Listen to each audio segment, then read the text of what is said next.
Ya. Hola, buenos días, buenas tardes, buenas noches, a la hora que sea donde nos estén viendo.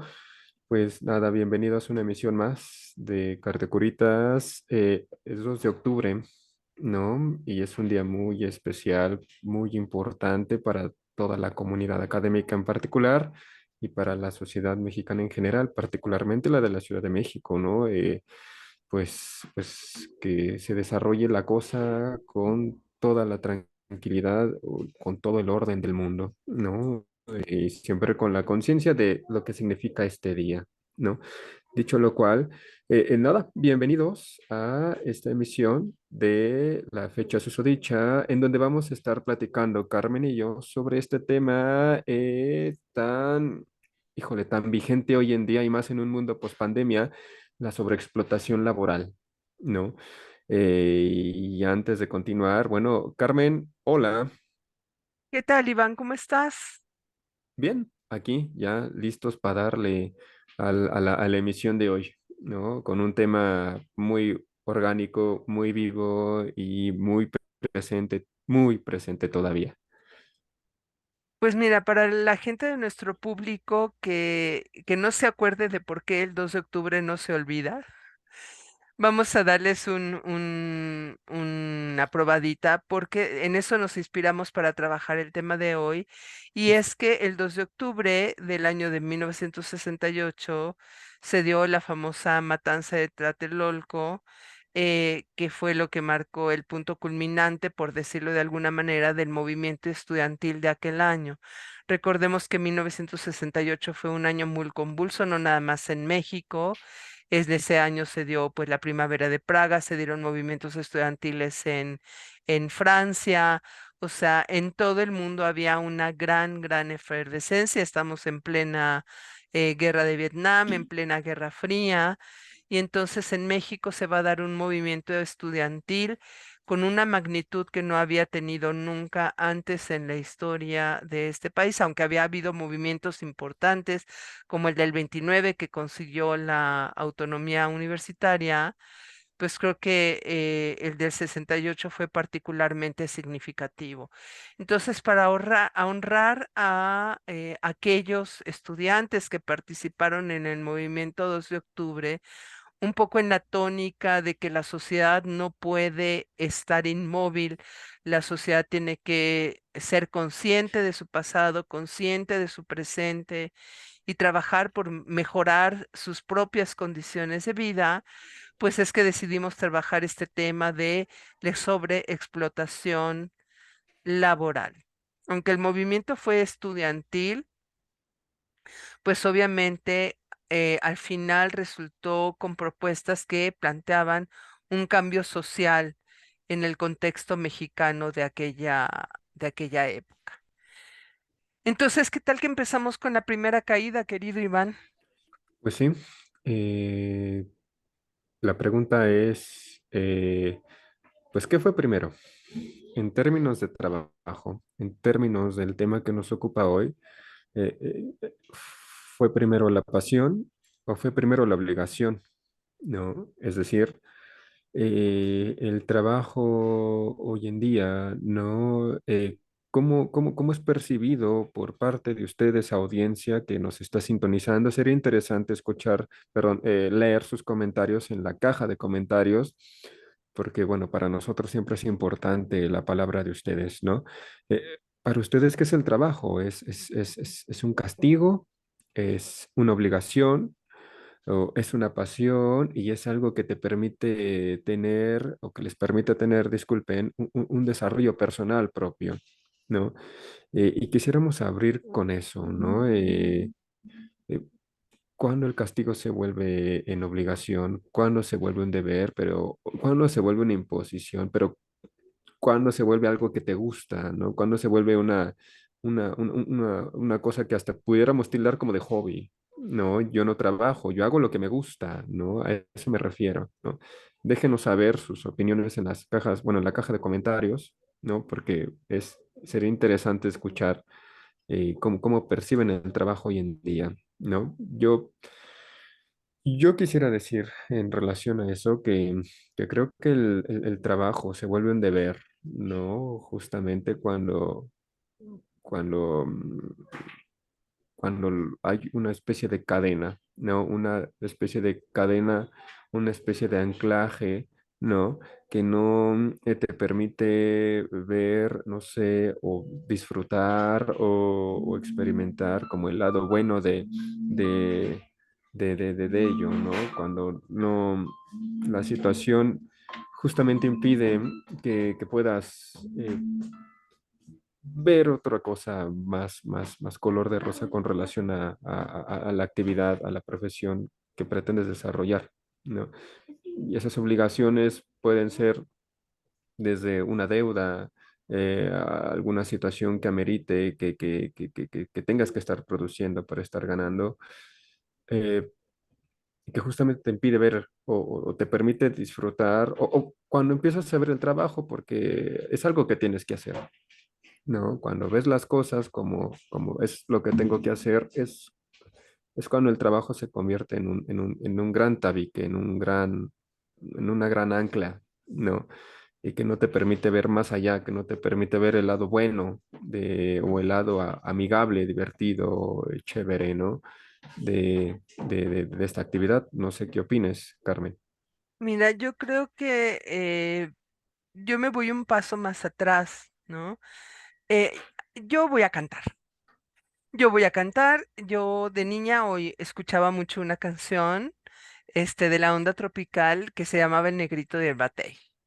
Y entonces la canción decía algo así como: a mí me llaman el negrito del batey, porque el trabajo para mí es un enemigo.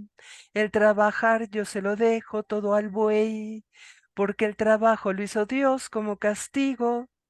Si tú te vas a la Biblia, o sea, efectivamente, cuando corren a Adán y a Eva del paraíso terrenal, eh, parte del castigo por haberse comido la manzana era, para Eva, criarás a tus hijos, parirás a tus hijos con dolor, y para Adán es, ganarás el pan con el sudor de tu frente. O sea, el trabajo es un castigo en la versión judeocristiana, digamos, del trabajo. Eh, Paradójicamente, cuando yo empecé a leer sobre materialismo histórico, socialismo, comunismo, había un librito de Federico Engels que se llamaba El papel del trabajo en la transformación del mono en hombre. Y entonces Federico Engels explicaba cómo hay una relación dialéctica entre usar las manos para producir las herramientas y para producir los satisfactores que nos van a dar, pues la comida que nos va a ayudar a sobrevivir, ¿sí? Y el desarrollo del cerebro. O sea, Federico Engels explicaba que en el trabajo era cuando el hombre se volvía creativo, porque cuando estás así acostado sin hacer nada, aunque según los filósofos griegos es el ocio el que fomenta la creatividad, puede ser, o sea, cuando estás dormido es cuando te caen los 20 y hacen clic las ideas, pero esas ideas se generan cuando estás trabajando. O sea, cuando estás satisfaciendo tus requisitos básicos de comida, de vestido, de abrigo, es cuando nos tenemos que poner creativos para resolver los problemas, ¿no? Entonces, si tú lo ves desde los dos puntos de vista, el trabajo es un potenciador de creatividad, el trabajo es un potenciador de desarrollo.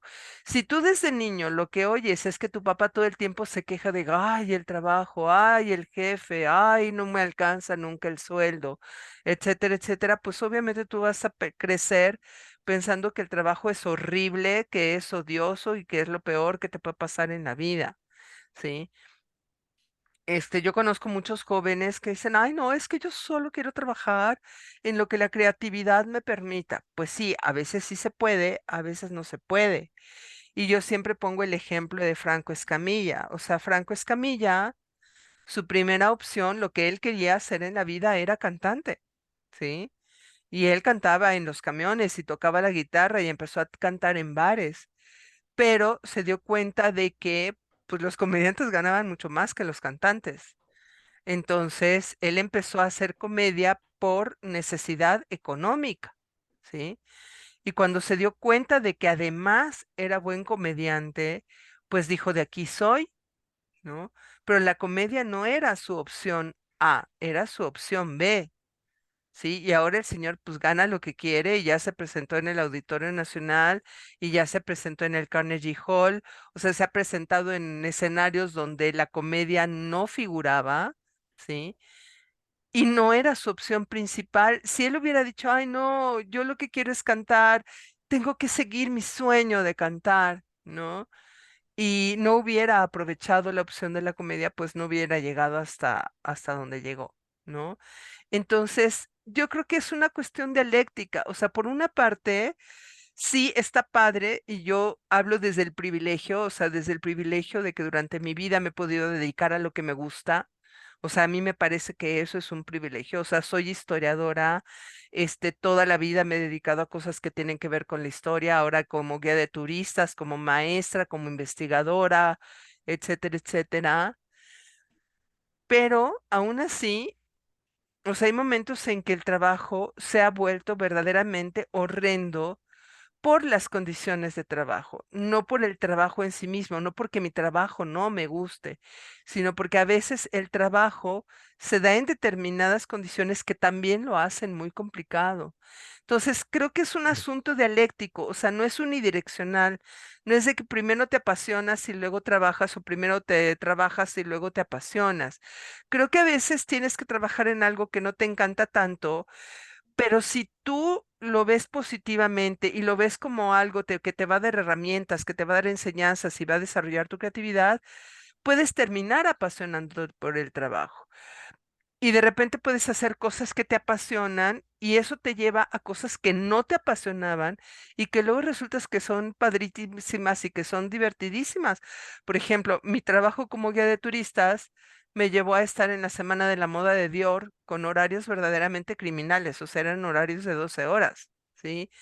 Y haciendo algo que ahí sí no tenía nada que ver con la historia. ¿Y qué pasó? Que la verdad aprendí muchísimo, me divertí como enana, gané bien, ¿sí? Y jamás me hubiera imaginado estar en una situación así. Y al final dije, valió la pena la experiencia, estuvo chida y estuvo padre y la volvería a repetir, ¿sí?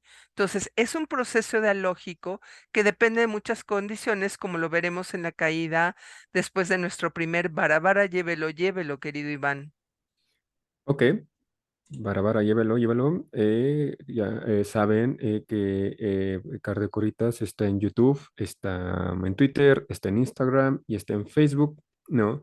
Les comentamos que recibimos donativos vía PayPal, ¿no? Y la cuenta de mail a la que esto se dirige es cardiocoritas@gmail.com, ¿no? Y en su defecto, para obtener mayores informes acerca de todas las actividades que giran en torno a este voluntariado, ¿no? Es el 55 20 95 49 24 o en su defecto a la misma dirección de mail, ¿no? Todo lo que, cualquier inquietud, cualquier observación, cualquier opinión que tengan con relación a Cardiocoritas, bueno, pues nos encuentran justamente por esos canales, ¿no?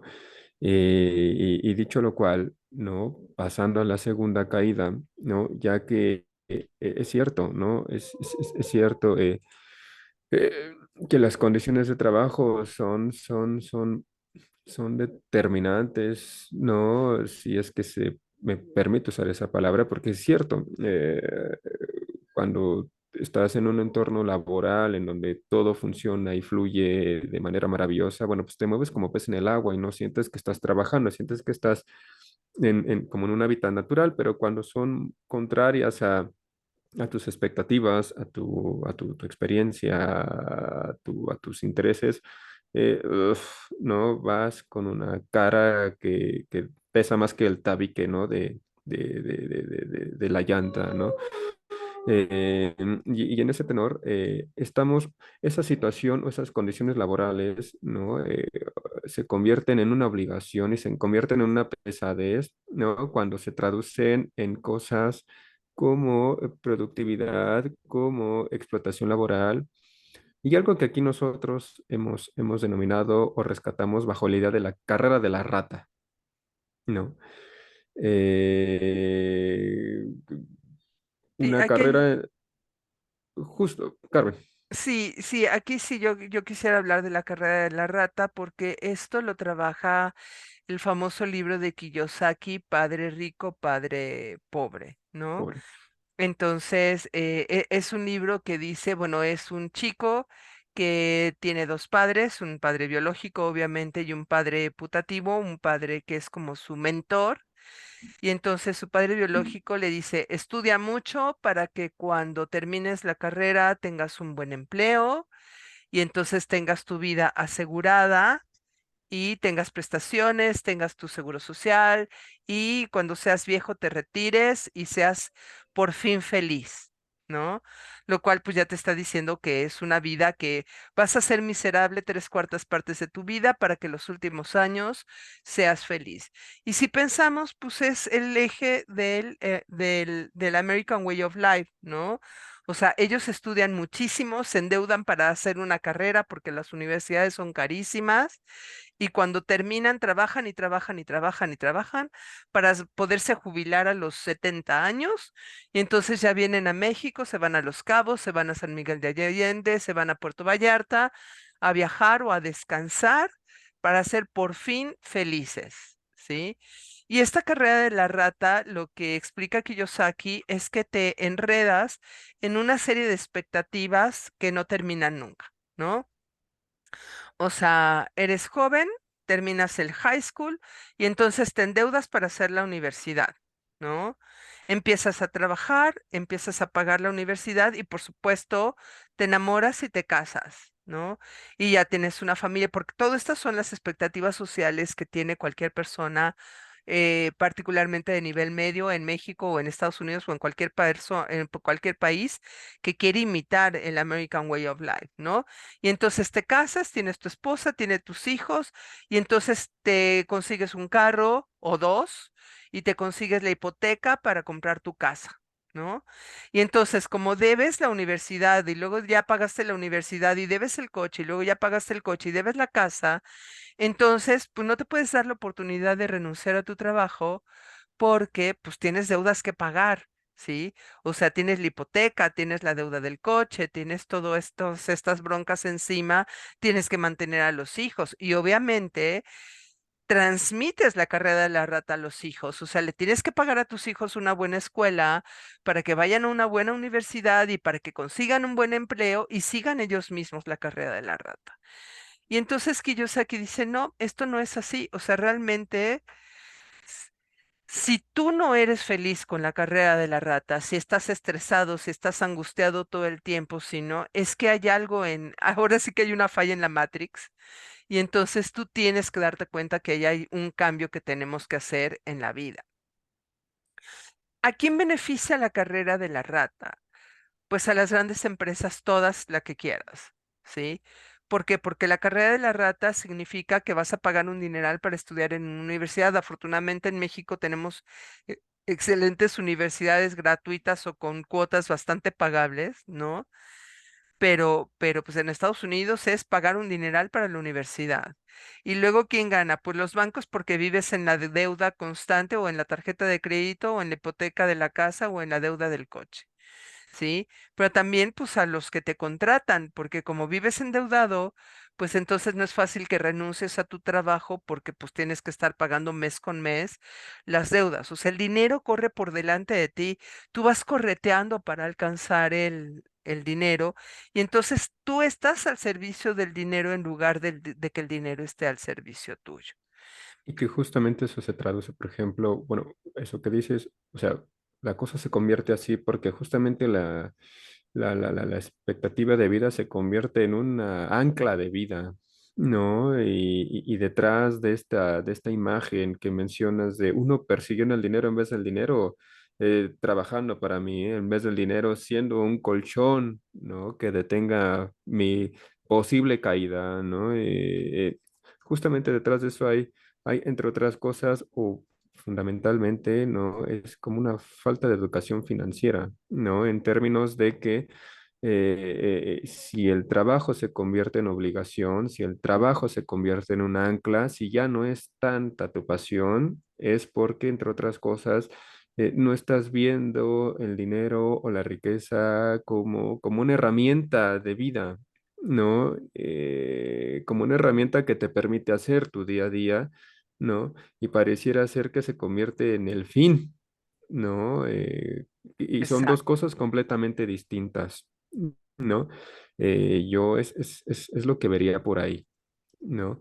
Y, y justamente una expresión de eso entre otras cosas, pues la sobreexplotación laboral, ¿no? La epidemia de la productividad, ¿no? Esta idea que te dice que vas a tener más mientras más produzcas, ¿no? Mientras más produzcas y mientras más te estés cargado de chamba y de deberes y de cosas, ¿no? Bueno, pues se va a traducir en más riqueza y en más varo y en más dinero cuando realmente no es así, ¿no?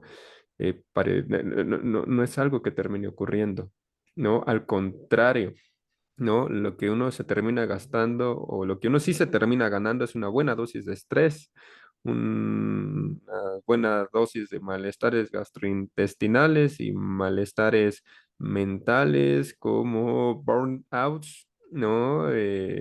Palabra que Vean el justamente se video puso de del burnout. moda en el mundo, en el mundo de pospandemia, ¿no? Eh,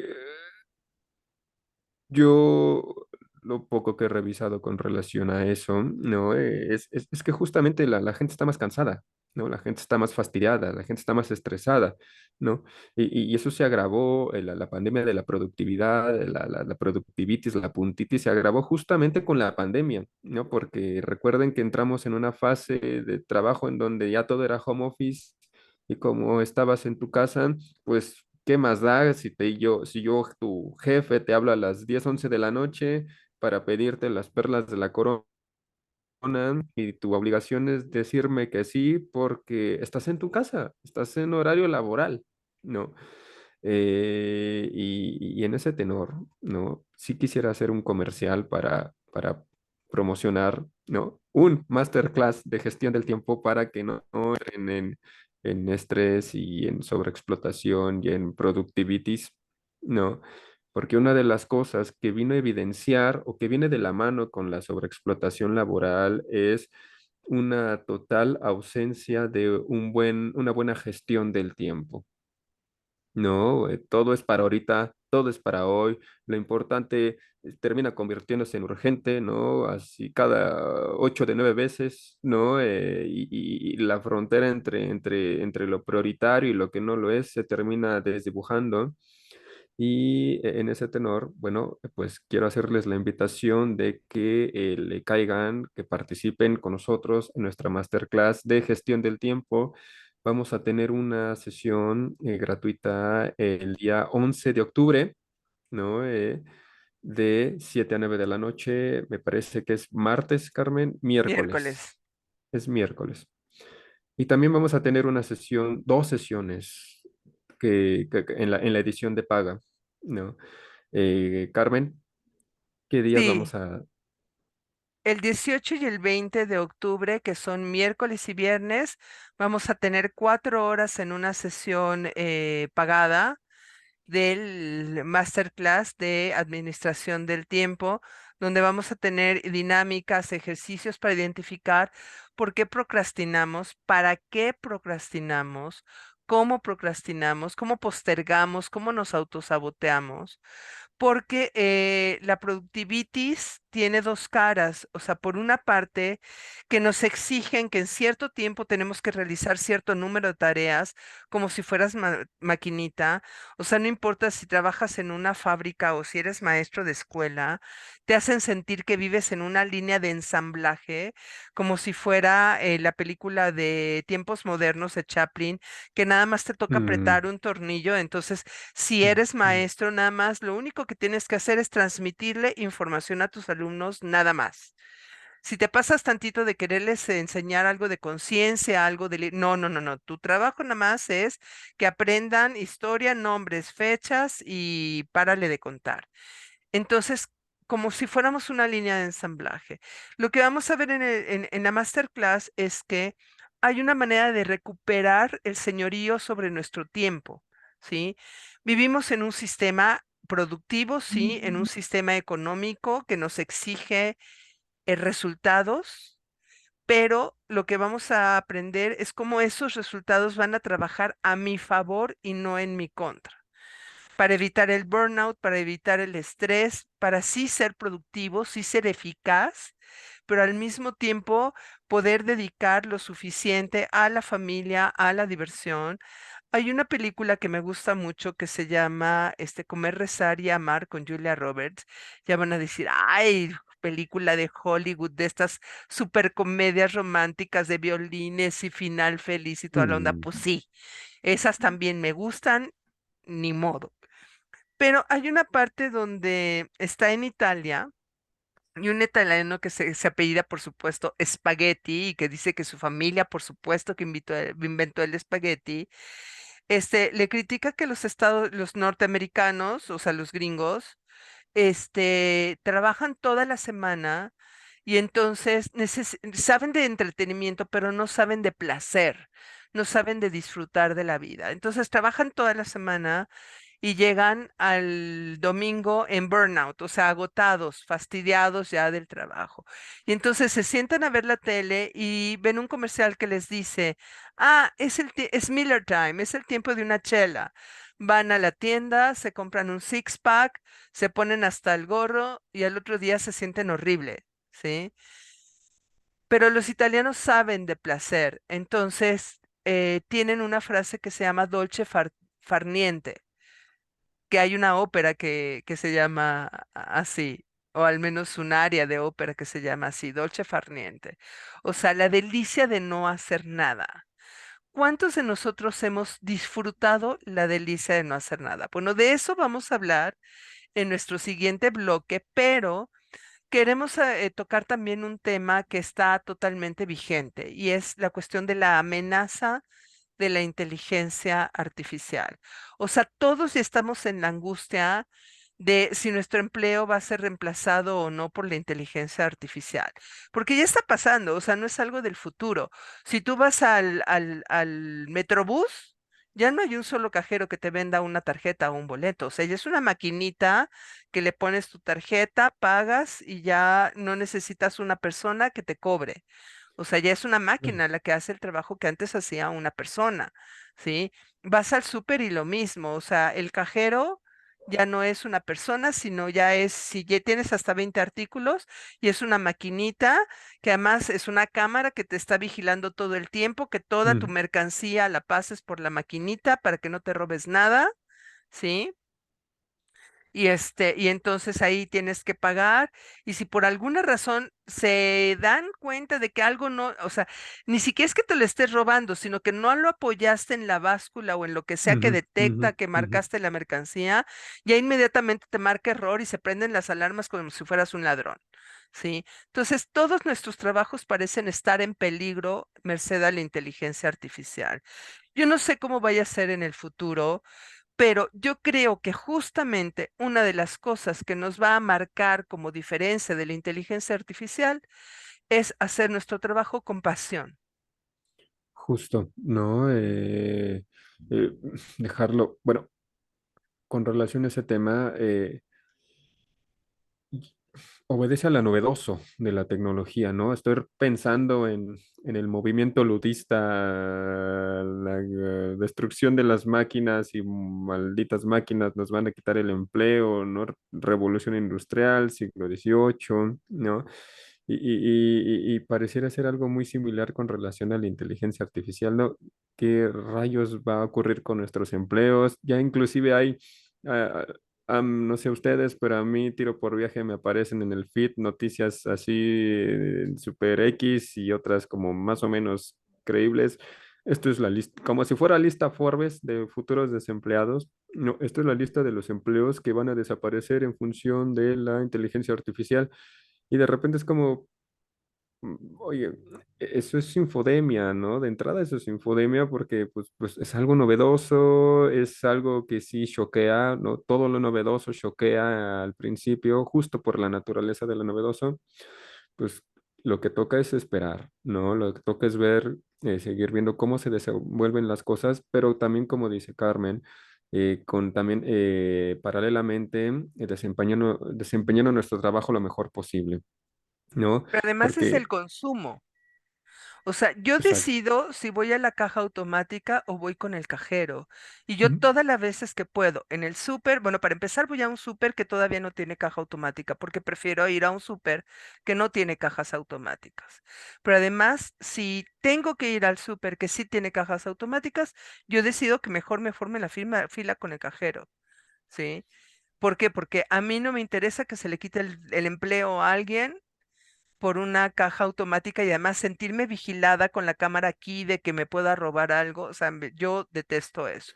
Entonces, nosotros todavía podemos ejercer el poder del trabajo apasionado, consciente, tal, y el poder del consumo para decir qué es lo que nosotros queremos consumir, qué es lo que nosotros, dónde queremos comprar, qué tenemos que utilizar. Hay cosas que no podemos elegir y tal vez llegue un momento en que no podamos elegir, pero mientras podamos hacerlo, hay que hacerlo, ¿sí? Entonces, pero las soluciones, ya saben, siempre nos gusta dejarlas. La solución del conflicto, la tercera caída, la que define la victoria o la derrota de los rudos o los técnicos o los exóticos, dependiendo de quién esté en combate, se da en nuestra tercera caída después del segundo bara bara, llévelo, llévelo. Carmen, te toca a ti el segundo Me Bárbara. toca a mí el segundo bara bara. Les comentamos que en Cardiocuritas y los participantes en Cardiocuritas en este momento, Iván querido que está aquí a mi lado y yo, tenemos actividades colaterales que les compartimos en este preciso momento. Querido Iván, ¿qué cosas haces en Cardiocuritas y fuera de Cardiocuritas que serán de nuestro interés para nuestro público? Bueno, en Cardiocuritas estoy aprendiendo a ser brujo también. Y por fuera estoy dedicado a la investigación, divulgación de historia de las epidemias, de las pandemias, de las endemias, de las reacciones sociales frente a trenes como los que nos arrollaron hace unos 3 años, ¿no? A todo eso me dedico, tanto en lo, ahorita un poco en lo académico, pero también en la divulgación, ¿no? Me encuentran en dos plataformas, ¿no? Me encuentran en Twitter, X, me niego a llamarle X, es una horrorosa y espantosa X, Sí, me la rechazo rotundamente. Me encuentran en Twitter, ¿no? Como Iván Garrido, @Iván Garrido 2020 y en Facebook me encuentran como @Patli 2021, ¿no? Y andamos por esas dos plataformas divulgando historia y antropología de todo lo que tenga que ver con enfermedades terapéuticas, reacciones sociales, etcétera, etcétera, etcétera, etcétera. Y por tu parte, Carmen, ¿en qué te las gastas? yo la rolo en dos proyectos. Por una parte, Voz Andante Cultura y Recreación, en donde me dedico también a la divulgación de la historia, es decir, que lo que se produce en las investigaciones académicas llega a un público lo más amplio posible. Tenemos cursos, conferencias, visitas guiadas. Para eso me pueden encontrar en las redes sociales de Voz Andante Cultura y Recreación en Facebook, Voz Andante Cultura en Instagram y Voz Andante en Twitter. Y por otra parte, pues aquí estamos en el proyecto de Cardio Curitas, donde soy regañadora, apapachadora y consejera profesional. entre otras cosas, tengo una actividad que les comparto que se llama logosofía.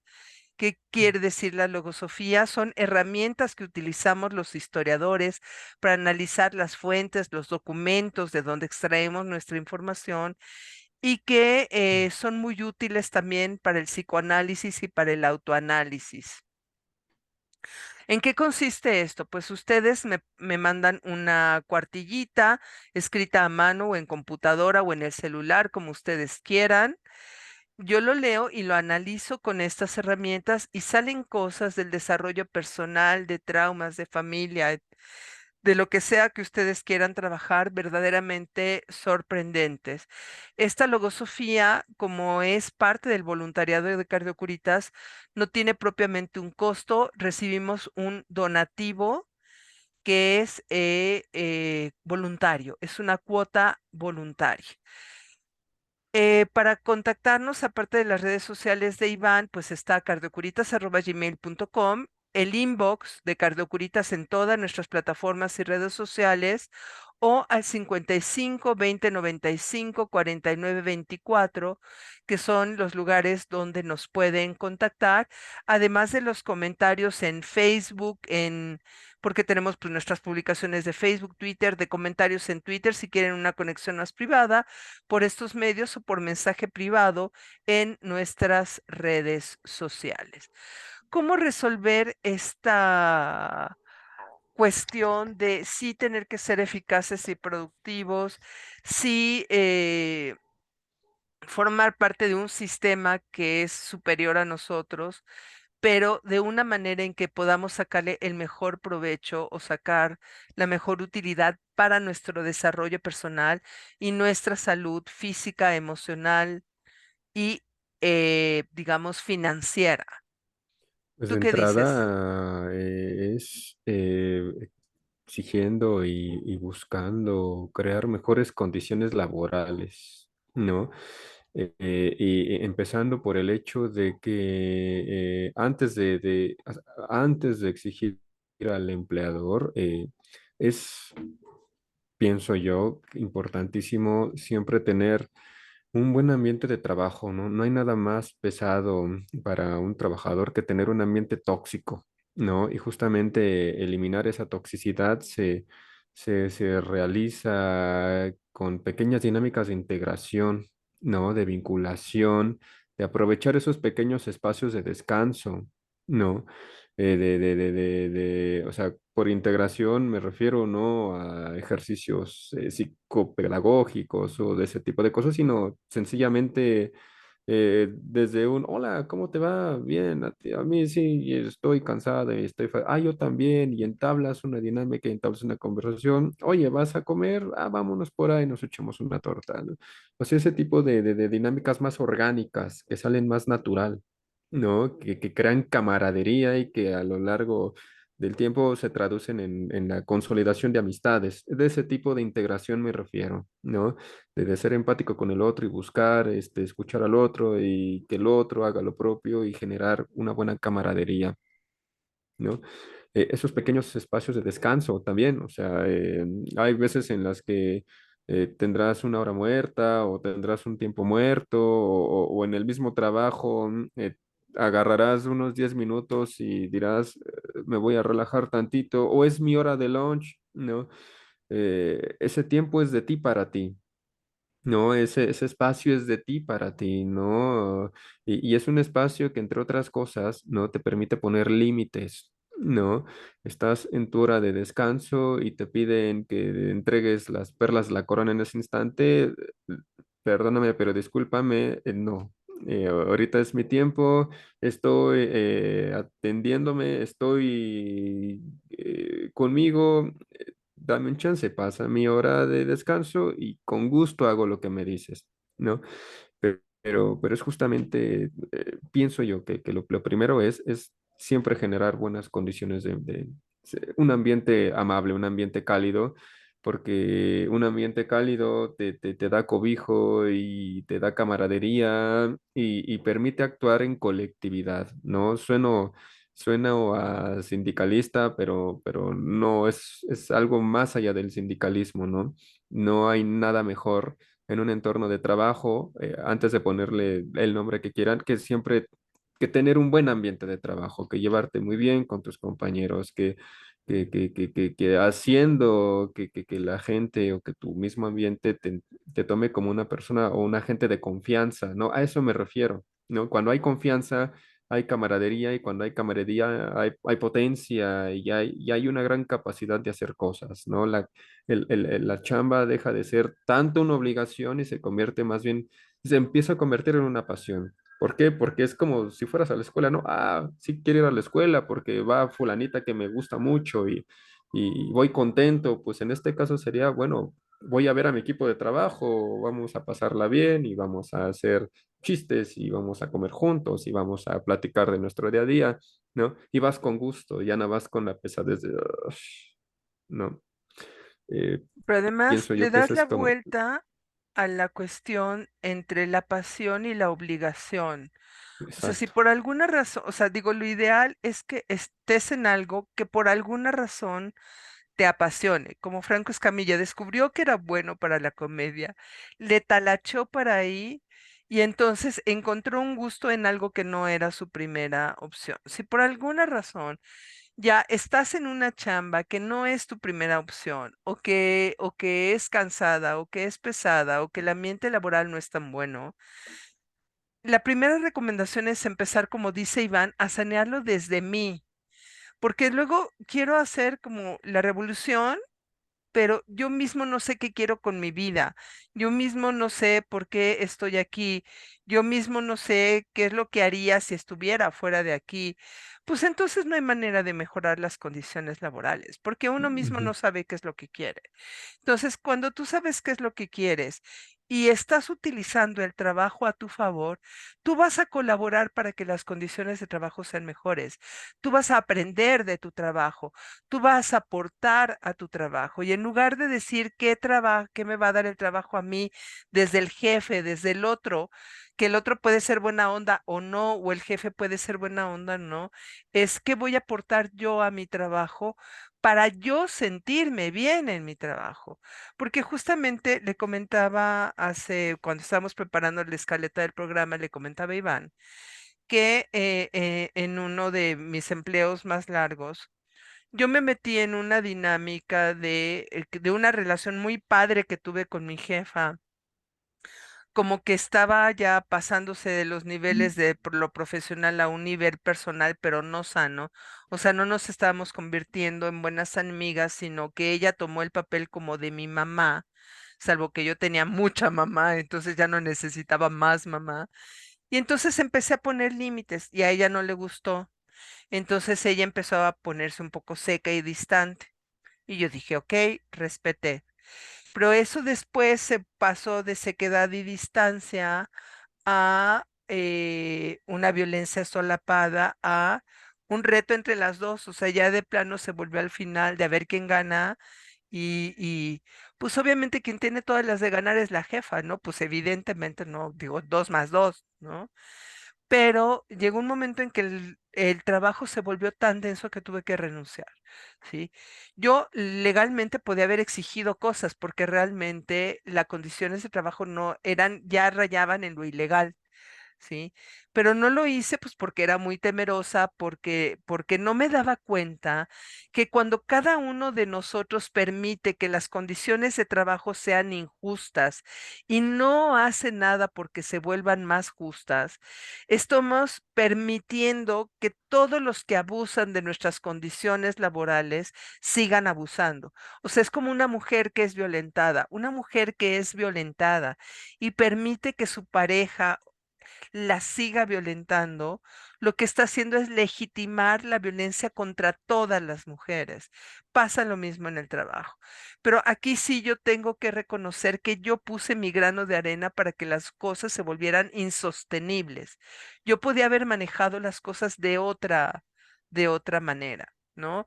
Entonces, la primera manera de sanear las condiciones laborales es desde mí, definir lo que yo quiero. Pues una de las cosas que me hizo renunciar es que yo definí que, entre otras cosas, estaba enojada porque yo ya no quería seguir trabajando, no nada más ahí, sino en eso, de esa manera. Yo ya no quería seguir viviendo la historia de esa manera.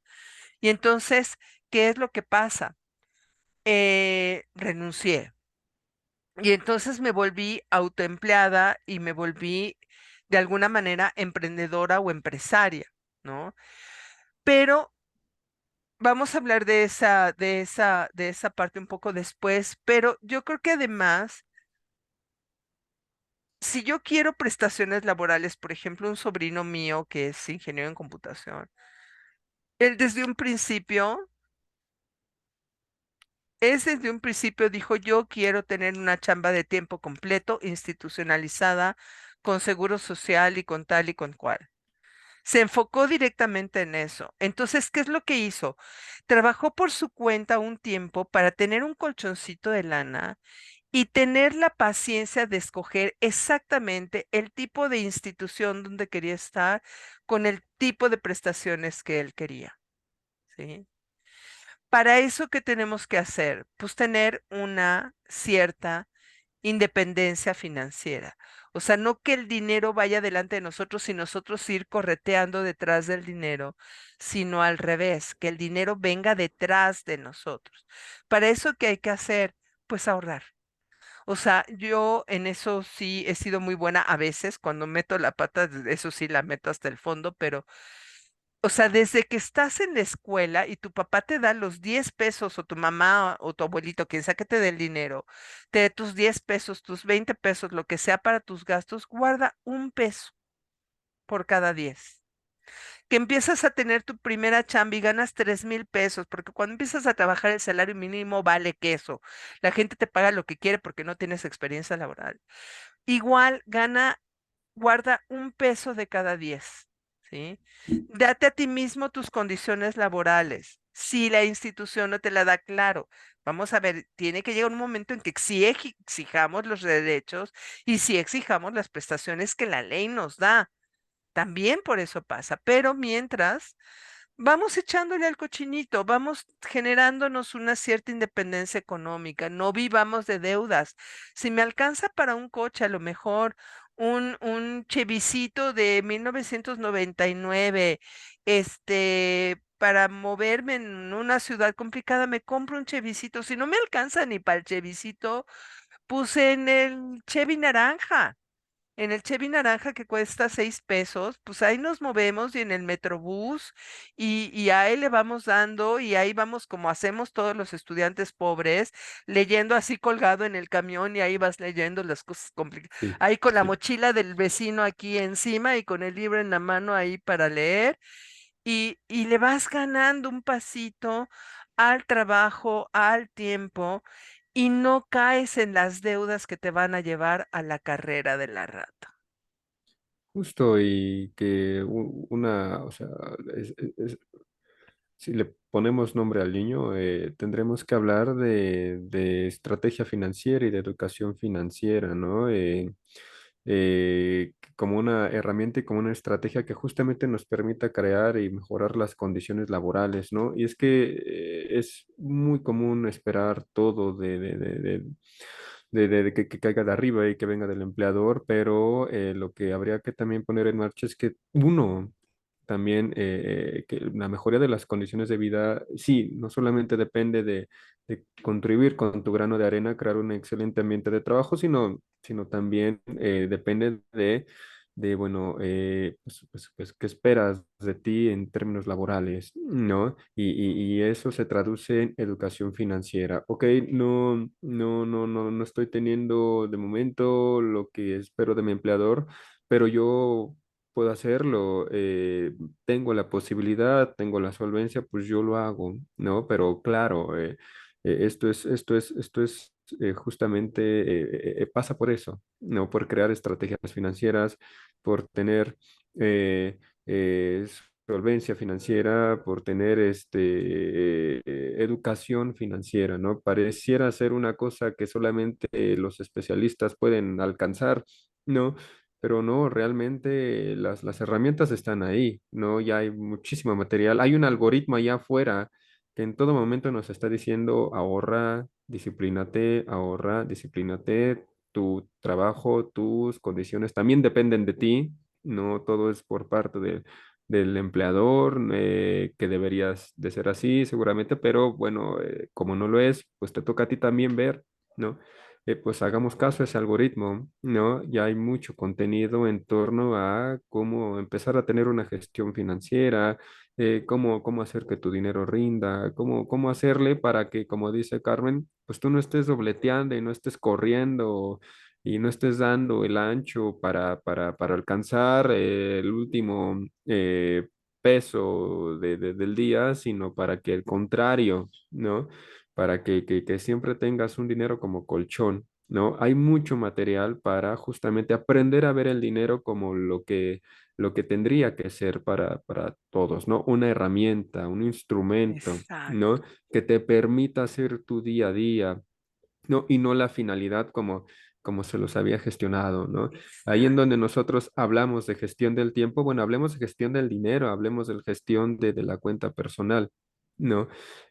Hagamos las cosas de tal manera que siempre tengamos rendimientos y no déficits, ¿no? No es algo sencillo, pero a lo que vamos es, se puede, sí, por supuesto, ¿no? Con constancia, con disciplina, ¿no? Hablar de condiciones laborales tendría que significar, en ese sentido, hablar de expectativas de vida, ¿no? Para uno y para los que vienen atrás de uno, ¿no?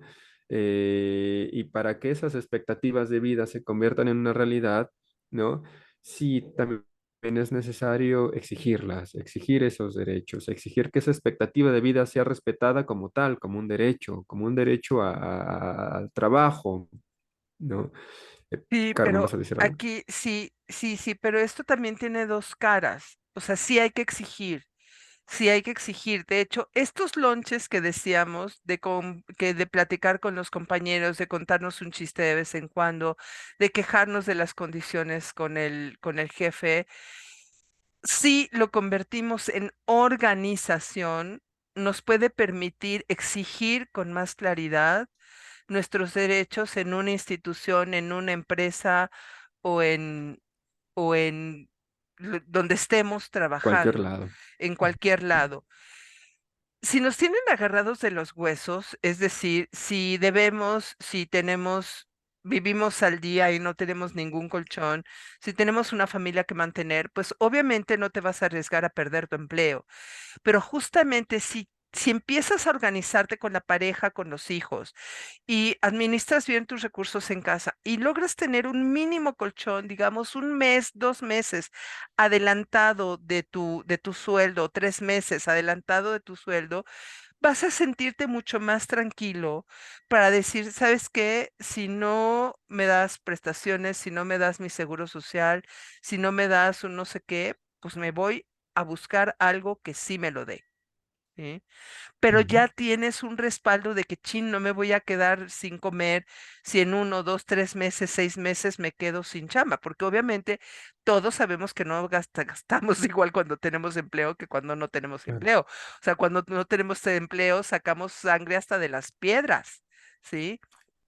Entonces, y te organizas con la pareja, ¿no? Oye, ¿sabes qué? Me voy a arriesgar a renunciar, pero aguántame tú en la chamba, en lo que yo me estabilizo en otro empleo y luego sigues tú, ¿no? O sea, si tus condiciones de trabajo no son las adecuadas, pues luego cambiamos. Yo me estabilizo en mi chamba o aguanto vara con el jefe sangrón mientras tú te buscas algo que sea mejor. Si socialmente, conjuntamente y además si nos organizamos, o sea, parece existen los sindicatos, pero luego parece que nos quejamos de los sindicatos. Las marchas existen por algo. Yo sé que nos fastidian el tráfico, pero las marchas existen por algo, porque la gente no nos regala nada si no lo exigimos.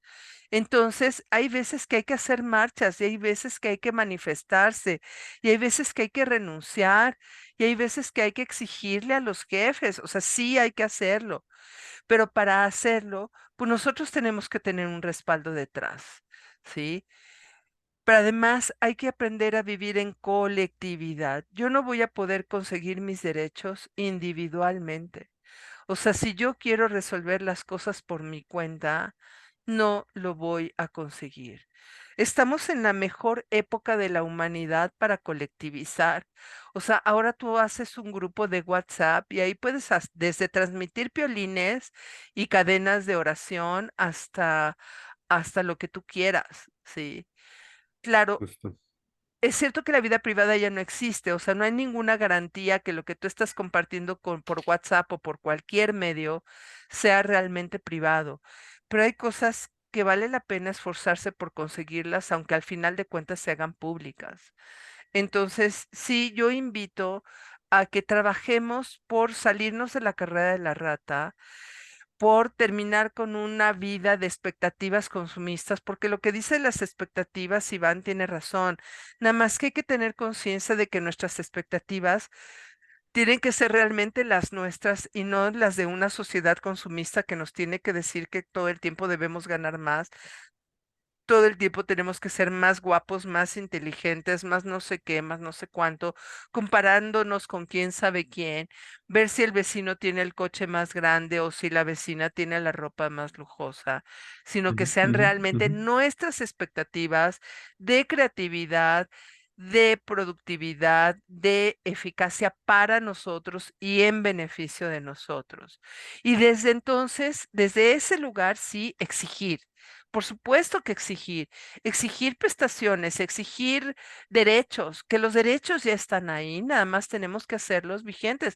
Ahora ya se está legislando sobre el homeworking porque ya se dieron cuenta de que es una forma de explotación brutal si no ponemos límites, ¿sí? No nada más con el jefe, o sea, la vecina de repente mandando WhatsApp a las 11 de la noche, ¿sabes qué, vecina? Perdón, después de las 10 no te contesto. Al jefe, ¿sabes qué, jefe? O sea, yo sé que tengo libertad de horario, pero yo te atiendo de 9 de la mañana a 6 de la tarde. Después no te voy a atender. ¿Por qué? Porque una cosa es tener el tiempo libre y otra cosa es que me puedas llamar a la hora que se te dé la gana. Con la pena no, ¿sí? Entonces, eso lo resuelves cuando tienes un backup, cuando tienes un respaldo. Y ese te lo puedes conseguir si te sales y te libras de la carrera de la rata. Querido Iván, Justo. Se puede entonces convertir el trabajo, hacerlo pasar de una obligación a una pasión, por supuesto que sí, ¿no? Pero el primer paso es el que da uno, ¿no? El primer movimiento es el que da uno, empieza desde uno, ¿no? Justamente este cambio, ¿no? La intención al final del día es cambiar o dejar de entender el trabajo como sobreexplotación, como burnout, como obligación y pasarlo a entender como lo entendía, o como debería de ser entendido, como una dignificación, ¿no? exactamente. No, hay un libro muy bonito, Marx y su concepto del hombre, no recuerdo el autor, lo edita el Fondo de Cultura Económica y es una idea muy bonita, ¿no? El trabajo nada tiene que ver con una pesada ancla, sino el trabajo dignifica, libera, ¿no? Y eso debería de ser, ¿no? Eh, Cuando hablamos de trabajo como pasión, hablemos de trabajo como dignificación, ¿no? Como algo que de lo que estás orgulloso, algo que te llena, algo que te gusta, ¿no? Algo que desempeñas con cariño y que desempeñas con la mejor actitud, ¿no? Porque en donde la retribución no siempre viene con un buen salario, pero sí viene con un buen salario simbólico y amoroso y caluroso y súper bonito, ¿no? Un ejemplo, en mi caso, eso se ha traducido en, fue usted bien exigente, pero le aprendí mucho y sí me quedé en mi opción. Wow. Yo me quedé en la primera, me quedé en tal. ¿No? O me quedé en la segunda. A eso me refiero, no siempre nuestra paga, en el trabajo con pasión, no siempre la paga se reflejará quizá en un mejor salario, pero se reflejará en otra forma de paga que es igual de valiosa, ¿no? Pero Y además, si eso, lo trabajas, O sea, si quieres que eso se traduzca en un Ujú. mejor salario, así será, Justo, pero justo. para eso Claro. tenemos que dar el siguiente peso. O sea, también hay que ver si nosotros estamos aceptando la abundancia o por qué nosotros estamos aceptando trabajos mal pagados. A veces, insisto, tú estás haciendo tu doctorado, pues obviamente necesitas ese trabajo que tienes en este momento para poder terminar tu doctorado, ¿sí? Ujú. Pero yo sé que ese no va a ser el trabajo de toda tu vida, Claro, ¿sí? claro. Entonces, lo que convierte también el trabajo en una pasión y no solamente en una obligación. Y lo que curiosamente, paradójicamente, porque estamos pensando, es que qué contradictorio, porque si se vuelve una pasión, pues entonces vas a seguir siendo víctima de los sobreexplotadores. No, porque al sobreexplotador lo que interesa, insisto, es que tú seas una cadena de ensamblaje en donde solo aprietes tuercas, lo Y que en sea donde si que fallas, significa. adiós. Y donde si ¿No? fallas, adiós.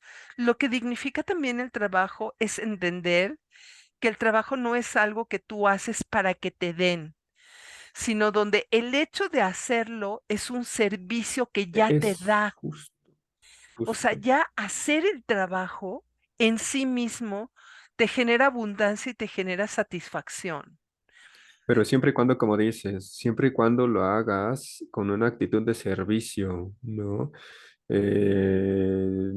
No con la intención de voy a trabajar porque quiero lo mejor. Así tipo la esposa de un exfuncionario que tenía sus libretitas llenas de Merezco merezco abundancia, abundancia. exactamente. No por ahí, sino con una actitud de servicio, ¿no? Tiene Jodorowsky una frase súper bellísima que yo siempre que puedo la aplico, ¿no? Lo que no das, tú te lo quitas, nada para Así ti que no es. sea para los demás, ¿no? Y el trabajo se vuelve pasión cuando asumes una actitud de servicio, ¿no? Porque eso que das, no, se te regresa, ¿no? Nada para ti que no sea para los demás, lo que no das, tú te lo quitas. Y además hay que decir, o sea, Alejandro Jodorowsky no es ninguna persona que se esté muriendo de hambre, ¿eh? O sea, el señor tiene 80 y tantos años, no me acuerdo cuántos años tiene de edad, más de 80 seguro, ¿sí? Algo así. Y el señor vive bastante bien, ¿eh? Porque tiene regalías de sus obras de teatro y tiene regalías de sus libros y además es influencer en redes sociales. Entonces, el señor no vive mal, porque luego pensamos, es que quien piensa así, te imaginas que está viviendo casi debajo de un puente, ¿no? O sea, hay gente que lo dice porque ya lo vivió y le resultó. Entonces, ¿por qué no nos vamos por ahí? O sea, a lo mejor no tenemos el trabajo perfecto de 20 millones de pesos anuales o mensuales o lo que sea, pero sí encontramos algo que me permite una abundancia, una vida digna, una vida suficiente, abundante, o sea, punto final, pero que al mismo tiempo sea satisfactoria en lo personal, que al mismo tiempo me dé la oportunidad de convivir con mi familia, de ver a mis seres queridos y de tener una vida emocionalmente plena. O sea, en mucho depende de nosotros que no nos rindamos y que también trabajemos por eso y nos lo propiciemos, pero también lo exijamos de las instancias de donde hay que exigir. Justamente, ¿no? Esto es, entonces, para que el trabajo se convierta en pasión, dos, ¿no? Los empleadores y sobre todo uno, ¿no? En función de la expectativa de vida, del plan de vida, del proyecto de vida que uno abrigue, ¿no? De hecho, eso también es algo que trabajamos mucho en el taller de gestión del tiempo, segundo comercial, ¿no? Porque lo que tratamos de enseñar ahí es que con hablar de gestión del tiempo no es hablar de literalmente hacer que te rinda el día de 24 a 48 horas no va por ahí. Tiene que ver con la idea de que gestión del tiempo es sinónimo de proyecto, de plan de vida, ¿no?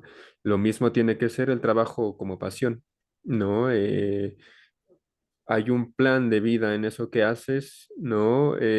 Si no, no lo estuvieras haciendo, ¿no? O si estás haciendo algo que todavía no te gusta, bueno, pues para allá vas, ¿no? Y es momentáneo, pero al final de cuentas hay un plan de vida en el trabajo visto como pasión, ¿no? Como dignificación, como servicio a terceros, ¿no? Etcétera, etcétera, ¿no? Eso es importante, ¿no? Siempre tomarse en cuenta uno, ¿no? Uno como como actor que está inmiscuido y que es el importante, que es protagonista también. No, no siempre es el empleador, no, el trabajador también es protagonista. ¿No? Es también el sujeto, no es también el que crea las condiciones para mejorar vaya, su entorno material, su entorno de vida, su entorno de trabajo, ¿no? Y eso muchas veces se pasa por alto cuando hablamos de sobreexplotación material, perdón, laboral, ¿no? Que el trabajador pues es tan desechable que no tiene gran valía, no, realmente, como lo hemos dicho aquí, el cambio también empieza por uno, porque uno es importante, ¿no? La palabra de uno es importante, los proyectos de uno son importantes, ¿no? Y no sé, yo cerraría con esto, Carmen. ¿Es posible entender el trabajo como pasión? Claro que sí. Mira, es tan importante y yo solamente agregaría una frase más, que resulta tan paradójico que si no resolvemos nuestro plan y nuestro proyecto de vida, nos volvemos autoempleados, nos volvemos trabajadores por nuestra cuenta y luego nos explotamos más a nosotros mismos que de lo que nos explotaría cualquier jefe. Y lo están demostrando las estadísticas. Mucha gente que se está dedicando al emprendimiento o al autoempleo acaba con más burnout o acaba con Mm, más insatisfacción que cuando estaba trabajando en la oficina más horrible con las peores condiciones de trabajo. ¿Por qué? Porque en el fondo no hemos resuelto lo que queremos en nuestro proyecto de vida. Entonces, sí, hay cuestiones sociales que hay que cambiar, pero si no resolvemos el tema desde nosotros, no vamos a poder convertir el trabajo en una pasión y vamos a poder convertirnos en sobreexplotadores de nosotros mismos. Creo que con esto terminamos, querido Iván. Sí, me parece muy bien. Y nada, por favor déjenos saber en la caja de comentarios cómo perciben sus empleos, ¿no? O cómo perciben, ahora que Carmen abrió esta nueva horizonte, son emprendedores, cómo le están pasando, a qué retos se están enfrentando, quieren tirar la toalla o de verdad si les funciona o el mundo se les viene encima y aún con todo eso... eh, tienen esa actitud de pasión y de buena onda, me va a ir bien en lo que hago, creo en mí, estaría muy chido leerlos a todos y a cada uno de ustedes. Y dicho eso, pues nada, nos toca agradecer que nos hayan acompañado en una misión más. Y nos vemos dentro de 15 días. Los estamos esperando en el taller, en la masterclass, ¿no? De gestión del Administración tiempo. del tiempo. Los estamos esperando en 3 fechas, ¿no? La primera, el 11 de octubre, ¿no? De 7 a 9, ¿no? Con todo y café, Chocolate, galletas y lo que quieran, galletitas. ¿no? Y también los estamos esperando en la masterclass, En dos gigante, sesiones, 18 y 20 de octubre, de 7 a 9 de la noche. Es exacto. así, Masterclass de paga, pero más nutrida, con Mm. ejercicios, con actividades, para que aprendamos a dejar de autosabotearnos y administrar nuestro propio tiempo. Y ya no Además, caer en sobreexplotación y laboral. no caer en la autosobreexplotación laboral. Pero además recuerden compartir, dar like y darle clic a la campanita para que se enteren de la publicación de nuestros próximos videos. Muchísimas gracias y que se la pasen muy, muy requete bien. Bye. Chao.